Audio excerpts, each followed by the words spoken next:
Здравейте, приятели! В това видео ще се опитам да ви покажа стъпките, които трябва да предприемете, ако правите дропшипинг и някой реши да ви съди.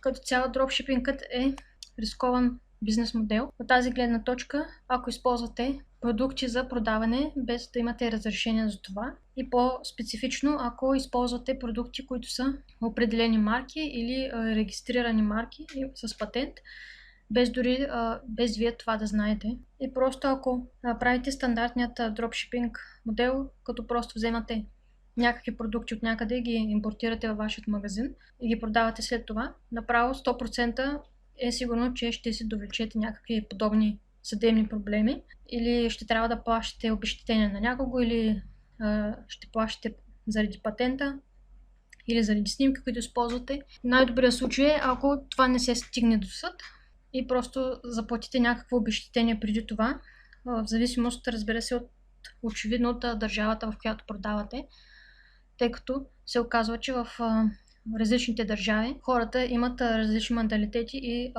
предприемат различни стъпки срещу такива онлайн продавачи като нас. Затова трябва много да внимавате какви продукти качвате. Така по възможност не използвате bulk upload, т.е. не качвайте много продукти без да сте огледали какви точно са тези продукти. Ако имате виртуален асистент или ако правите сами вашият магазин, то гледайте и добре да питате доставчика дали имат патенти или разрешение да се продават съответните продукти.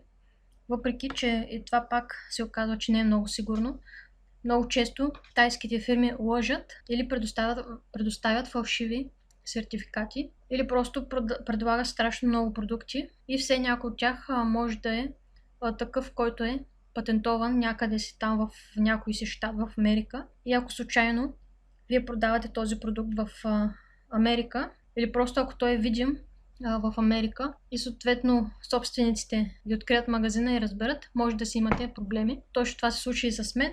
Качих в магазин, който продавам стоки от Китай и въпреки че всеки път питам дали доставчика предлага дропшипинг, се оказва, че тези доставчици нямат права да продават съответните продукти. За мое съжаление се натъкнах на подобен спортен магазин, който продава най-различни стоки и в това число патентовани продукти. Аз, разбира се, не го знаех и поради това мое незнание си довляках подобни проблеми. Ако стигнете до такъв етап от вашия бизнес, добре да знаете, че винаги вие сте виновни за всичко на практика. Дори и вашия доставчик да е уверил, че има разрешение да продава даден продукт и ви е излъгал, за това нещо вие пак сте виновни. И това, че вие продавате подобен продукт, няма да ви оправдае в съда. Така че трябва да сте винаги сигурни в това какви продукти качвате и специално ако те са някакви маркови, трябва много да внимавате. Начинът, по който се случи всичко, просто намерих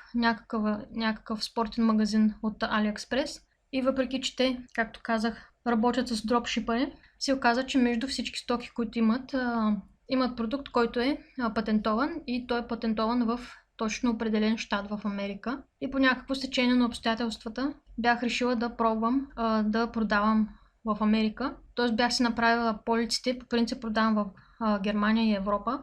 Но в този период реших да предоставя доставка и за Америка, където ще рече, че въпросните хора са проверили и търсили този продукт, който след малко ще ви покажа в eBay и са попаднали и на моят магазин, който го предлага. И тъй като този продукт е патентован специално в Илинойс, тези хора, собственици са намерили моя магазин, направили са скриншот на продукта, на името на магазина, за това, че се доставя в Америка. И след това те събират всички възможни магазини в интернет. Няма значение дали са eBay, Amazon, Shopify или каквото и да използвате.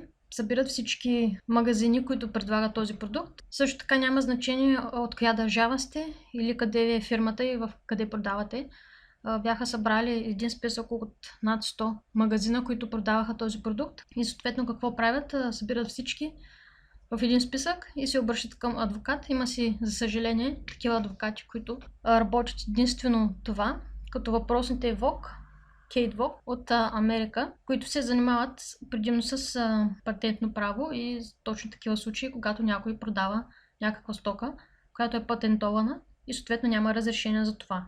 Каква е цялата схема? Въпросите собственици се обръщат към адвокати и в един слънчев ден получих един имейл, в който гласи, че съм съдена, че магазинът ми е продавал въпросната стока с всякакви различни документи в този имейл. И това е един вид призовката, която се получава. И от този момент, щом вие сте уведомени за това, делото вече е активирано и срещу вас тече дело в Америка. След като потърсих в интернет кои са тези ВОК адвокати, това е една очевидно небезизвестна фирма в Илинойс, адвокатска кантора, която има страшно много заведени дела по тази схема към онлайн продавачи, които продават различни стоки, патентовани в Америка или в определени щати. Така искам да обясня, че ако не бях променила полиците си за доставка в eBay, да изпращам и да продавам в Америка, това най-вероятно никога нямаше да се случи, тъй като ако продавате някъде на локално ниво или в определена държава, мисля, че направо е невъзможно, ако някой в Илинойс стои и тъй като продуктът е патентован в Илинойс и е забранено там да бъде продаван, освен ако нямате разрешение да продавате този продукт. И ако съответно вие продавате примерно само в България, само в Русия да речем, те никога няма да попаднат на вашия магазин, никога няма да разберат, че вие продавате подобен продукт. Та за какво става дума? Така, потърсих в интернет информация за тази адвокатска кантора и намерих страшно много случаи, които всички са идентични. Става дума за хора, дори които продават на частно, като този човек, който продава не като магазин, а продава като частник диск на Металика.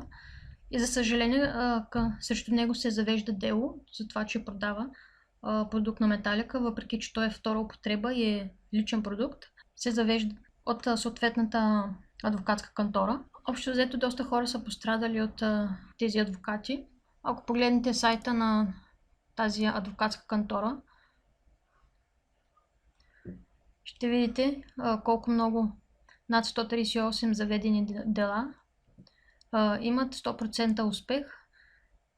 И тук може да разгледате част от тези случаи и за какви обезщетения става дума. Тъй като това е Америка, там разбирането за парите и обезщетения е доста различно от Европа. Та продуктът, за който бях осъдена, е точно този ShotLock продукт, който е някаква поставка за ръка, за пръстите, за спортисти, специално за баскетболисти, така че да имат по-добър хват към топката и да могат да стрелят по-добре. Та за съжаление попаднах на този продукт и го бях качила в моят магазин, без да знам, че е патентован. И след това, след няколко месеца получих съобщение от адвокатите. Имайте предвид, че дори ако този продукт е изтрит от магазина, това изобщо не ви оневинява.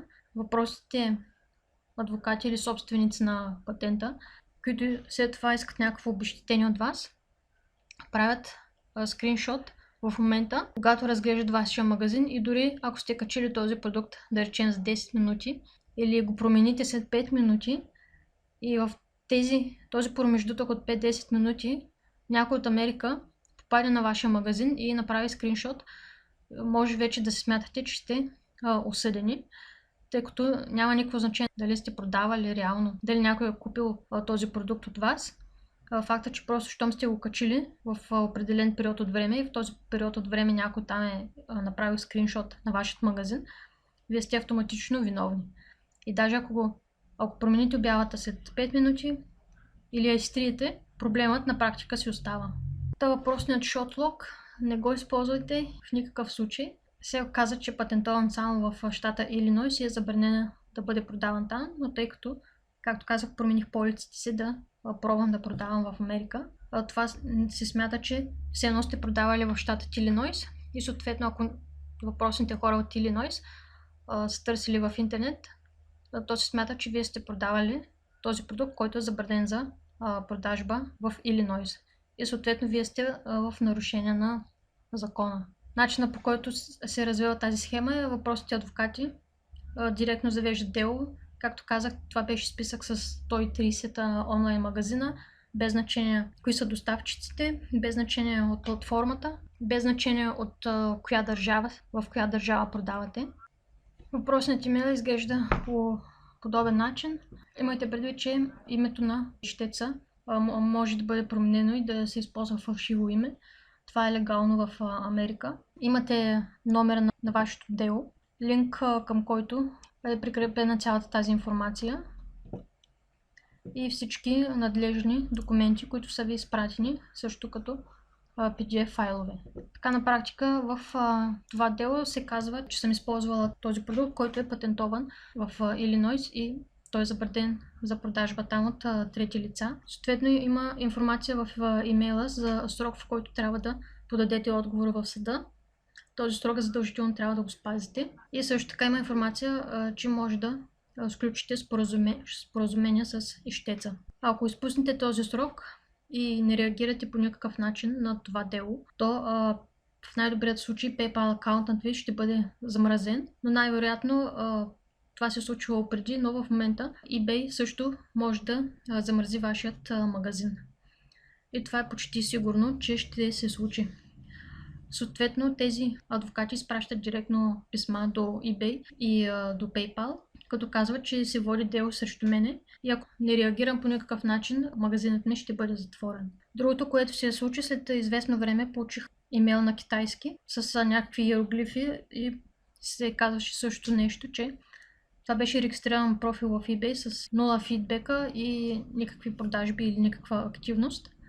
Абсолютен празен профил, който каза, че точно това, че срещу мен се води дело за някакъв патентован продукт. И след съответно аз го репортувах на eBay и те казаха, че това няма да се повтори, профилът е изтрит. И след известно време самите eBay ми изпратиха имейл отново със същата информация, че срещу мен се води дело и трябва да да реагирам по някакъв начин и да подам отговор в съда. Така че 100% трябва да реагирате по някакъв начин. И това си имат предвид, че аз си писах няколко пъти с адвокатите и това не се смята за реакция или за отговор по делото.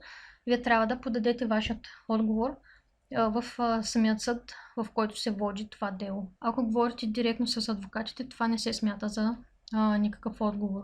Така след това, което направих е да потърся в интернет всевъзможна информация за подобни случаи и попадах на различни такива. И както ви казах, в най-добрия случай може просто да ви замързят PayPal акаунта.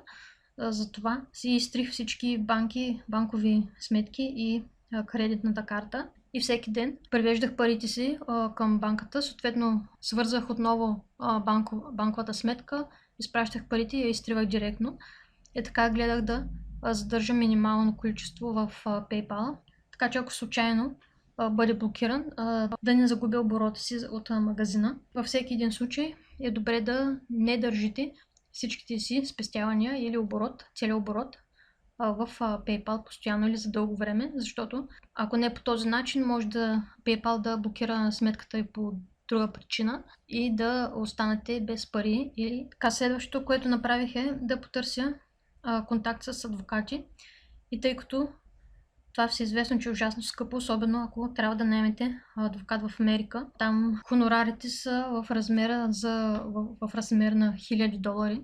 Това, което намерих е един сайт justanswer.com. Почти безплатно може да се регистрирате, мисля, беше периодът за една седмица, за 7 дена и мисля, че беше за $5 или нещо такова, минимална сума, която да платите и да тествате как работи сайта и съответно този тестов период е напълно достатъчно да зададете вашият въпрос и да получите отговор от професионален адвокат, който е запознат с съответно патентното право в Америка. Също така в този сайт намерих подобно дело за хора от Украйна, които са продали някакъв продукт и отново тази адвокатска компания Catwalk бяха ги осъдили и надълго и на широко въпросният адвокат беше обяснил какво би могло да се случи, какво трябва да се направи и така нататък. Може да разгледате, ако имате желание, ще добавя този линк към описанието на видеото.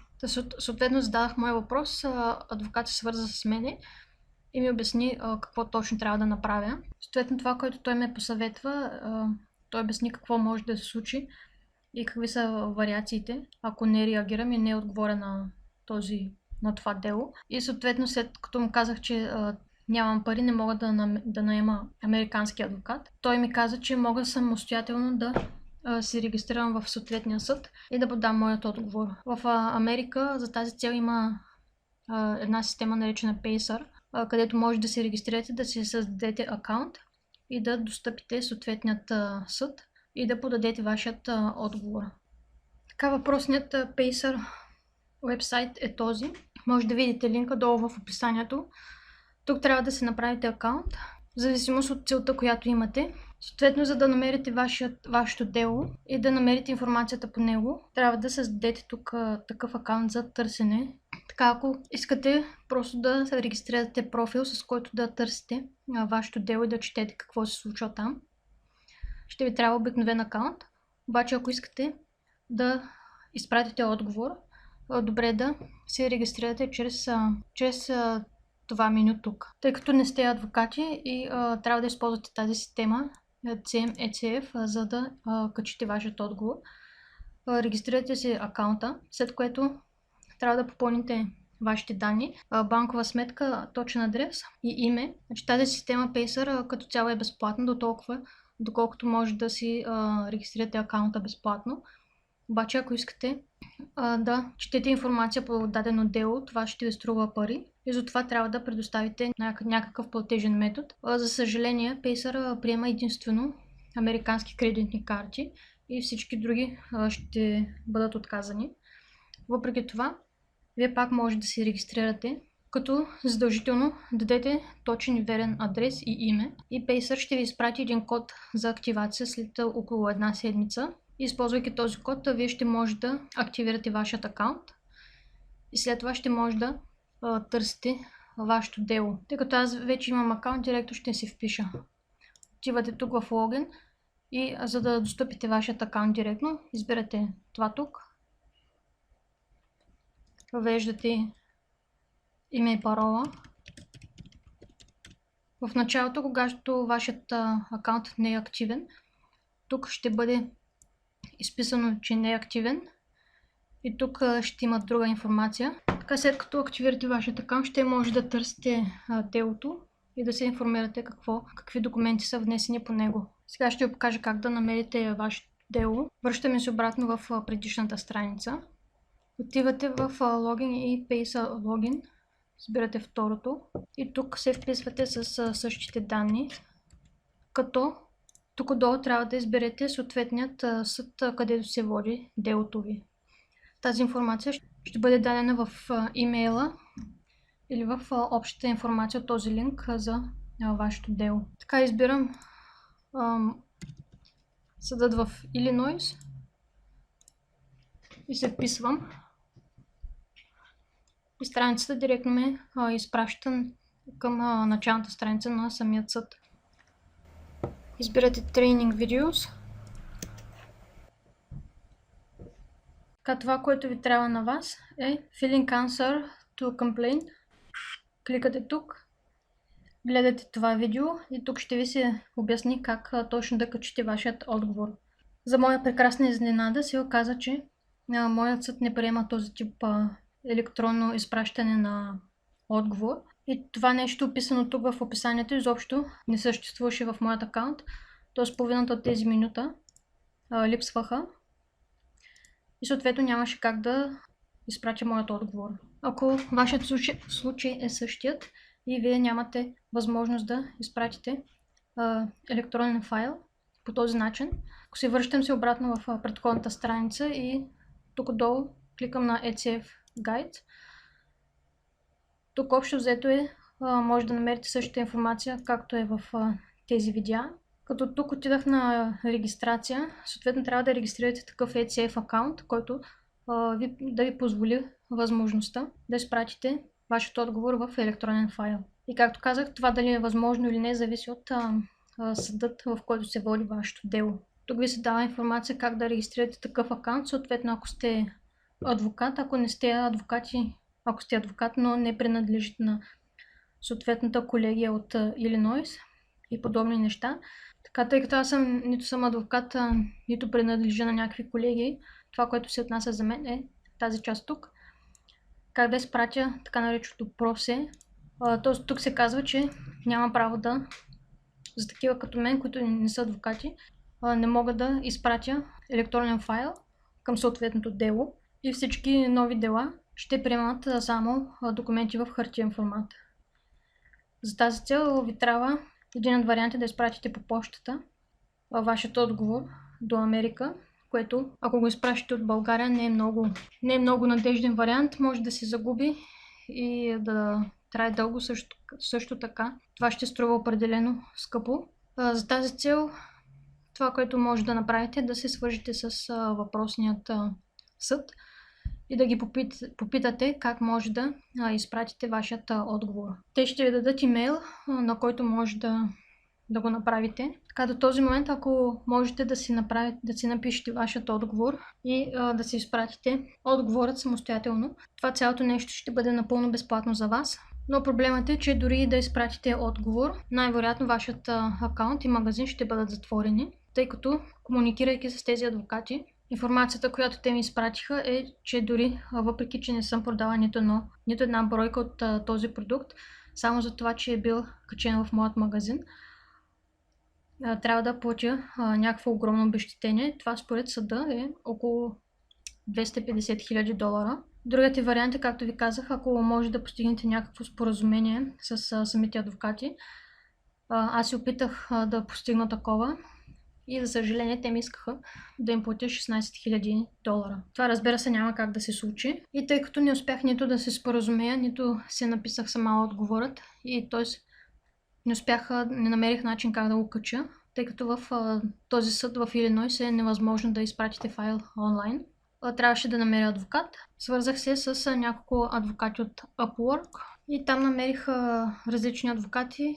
Информацията, която те ми върнаха, беше, че едно подобно дело може да струва между $5 и $10,000, а самото изпращане на отговор да го напишат професионално би струвало около $1,000. В такъв случай, това, което направих е, тъй като не можех да дам толкова пари, просто ги попитах дали са съгласни да им платя половината за $500, дали биха се съгласили да напишат такъв отговор и да го изпратят. И единственият, който ми отговори, това беше един адвокат от Пакистан, Ясер Масуд, и той се съгласи да подготви такъв договор професионално за $500. Въпреки че работата на адвокатите е почасова, т.е. заплащането на час, информацията, която те трябва да съберат да подготвят е огромна, но трябва да изчитат страшно много информация по самото дело, познават с него. Работата на практика, която той свърши за мен, струваше много повече от $500. Но тъй като не се разбрахме от самото начало и въпреки това, че той инвестира много повече часове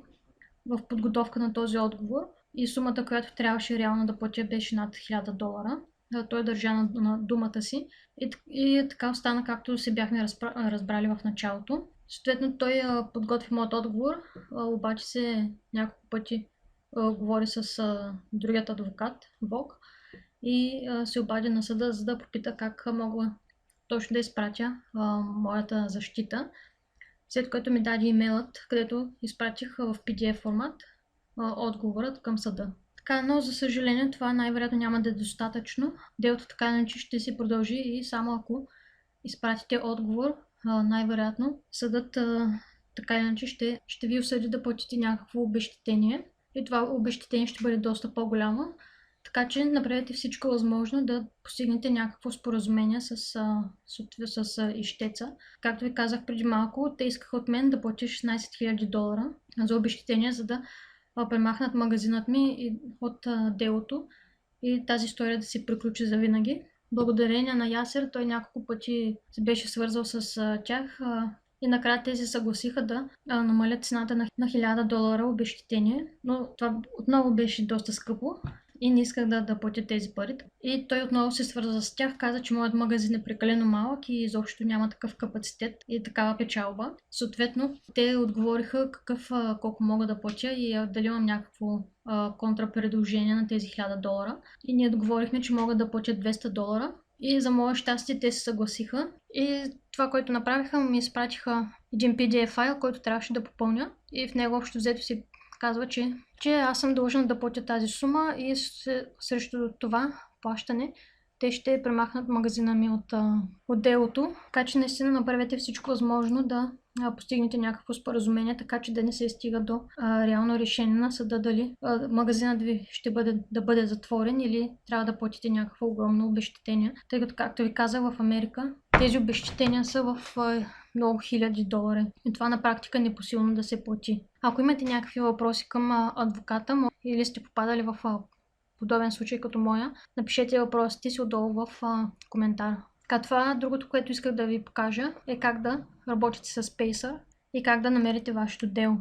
Така, след като се впишете в вашият профил, както ви показах преди малко, отивате тук и тук ще ви се появи едно меню. Отивате тук в първото и тук трябва да въведете номерата на вашето дело и натискате Run. И тук ще ви излезе цялата информация за това какви документи са били представени в съда, кои са наетите адвокати, кой магазин е отговорил, какво е отговорил. Може да прочетете абсолютно всички отговори и цялата документация, която е изпратена в съда.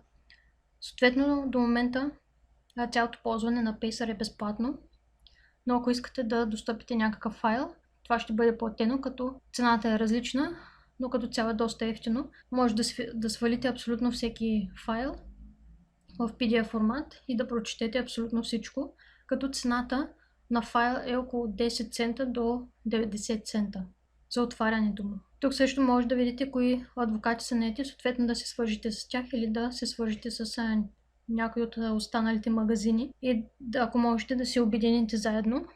Но това е в случай, че искате да минете през целият процес на съдене, което е препоръчително. Както вече няколко пъти ви казах, най-добре е да се опитате да постигнете някакво споразумение преди да дойде крайният срок, в който съдът трябва да обяви своето решение. Така, ако тази информация ви се струва полезна и сте спадали в подобна ситуация, коментирайте отдолу. И ако имате някакви въпроси към адвоката, може да ги напишете, след което ще ви отговоря в друго видео. Повече информация за Ясер може да намерите онлайн. Ще ви кача съответния линк долу. Той е член на Тексаска адвокатска асоциация. Ако искате директно да говорите с него, мога да ви предоставя имейл, на който да му пишете. Имайте предвид, че, както ви казах, цените в Америка са доста скъпи, доста високи за подобни случаи, но винаги имате възможност да се договорите и да смъкнете цената.